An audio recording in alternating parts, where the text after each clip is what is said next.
Are there any young players now that you especially like? There's several young bands locally around our region here that every chance we get, we try to use, like Skinny Legs and all. And that's a very young group and very outstanding group. We have another group that's going to join with us in Greenville called E-Strings. They're going to be outstanding too. They're just teenagers, very early teenagers. So we have quite a few people that's interested in the blues, and we're going to school and teach them. When you see young kids, as an example of a bunch of young kids playing, that's what you need is to get the young kids up and interested in the music, and when you have a bunch of younger kids who are skilled players, and they start making a splash, all the other kids look at them and go, that is pretty cool. I think I'm going to do that. I think I want to try that.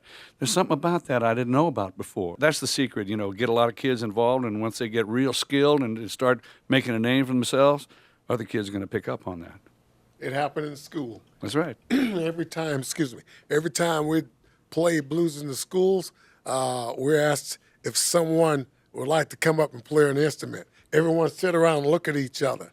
And as soon as the first one come up, we can't keep the rest of them off the stage because there's something new for them, and children always looking for something new, and blues is one of them for most of the children because music for them is in a whole different, coming from a different direction.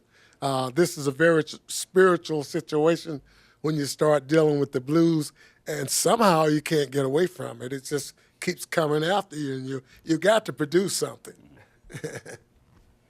I've got a couple of guys here in North Carolina that I work with. Sometimes I just put them in my band and say, you play bass a little bit, I'll make sure you get to play your guitar too. One of them is named Matt Walsh from Statesville, and he plays quite a bit in North Carolina. The other one is Matt Hill from Greensboro, and both of them remind me, Max, they need to be on the guest list tonight.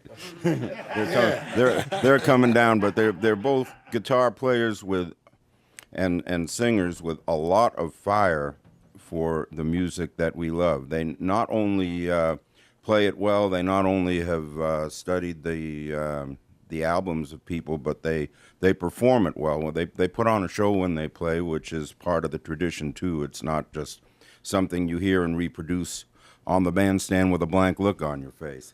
Matt Hill and Matt Walsh I'm really excited about, and they're right here in North Carolina. Tell us a little bit, Mac, about the festival. And this is all a benefit for the I Can Do Anything Foundation. That is correct.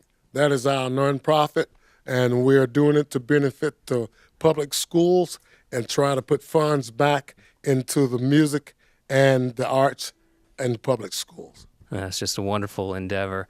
And we've also got the CEO of the I Can Do Anything Foundation on hand, Clark Smith, and you can find out more about this nonprofit at icandoanythingfoundation.org. Welcome, Clark. Hey, thank you. It's All nice right. to be here. Tell us a little bit more about the foundation and how that's been going. Well, the foundation started as a natural progression from Mac's Blues in the Schools program.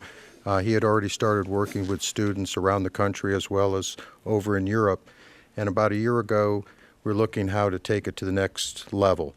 And so we thought with all of the spending cuts that are affecting public schools all over the world, that we could come up with a format to give money back to the schools. So instead of them paying for performances, we would teach them how to cultivate their musical talent in the same way they cultivate their athletic talent.